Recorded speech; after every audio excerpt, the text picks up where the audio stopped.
Hi అండి అందరికీ welcome to the story time. So లైఫ్లో ప్రాబ్లమ్స్ అయితే అందరికీ వస్తాయి, చిన్నవో పెద్దవో, కట్టకట్టుకోనో సింగిల్గానో, ఎట్లా అయినా ప్రాబ్లమ్స్ అయితే వస్తూనే ఉంటాయి. అయితే వాటిని ఎలా డీల్ చేస్తామనేది మనకు మన వే ఆఫ్ అప్రోచ్ ఉండాలన్నమాట. అండ్ బెస్ట్ అప్రోచ్ ఏంటి అనేది తెలుసుకోవాలి.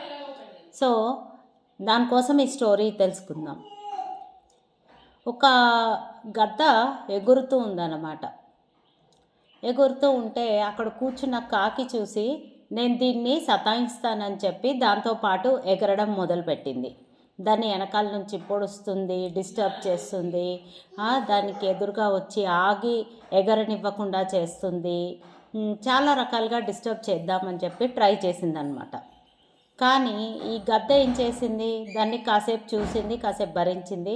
సరే ఇది ఎలాగూ నన్ను వదిలేటట్టు లేదు కదా అని అది దాని రెక్కలు చాలా స్ట్రాంగ్గా ఉంటాయి కాబట్టి ఆ కాకి ఎగరలేనంత ఎత్తుగా తను ఎగిరిపోయింది, ఆకాశంలో పైకి వెళ్ళిపోయింది.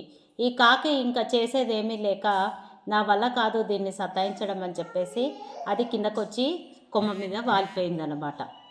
అంటే దీని అర్థం ఏంటి, మనం ప్రాబ్లమ్స్ కన్నా పెద్దగా ఆలోచించాలి.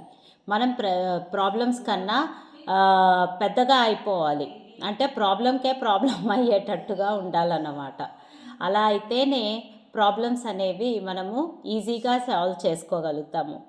ఎప్పుడైతే మనం స్టక్ అయినట్టు అనిపిస్తుందో అప్పుడు మనకి మనం చెప్పుకోవాలి, ఏమని, I can solve my problems in a fun and easy way అని చెప్తే తప్పకుండా చక్కగా సొల్యూషన్ దొరుకుతుంది మీకు. Thank you so much and have a great day.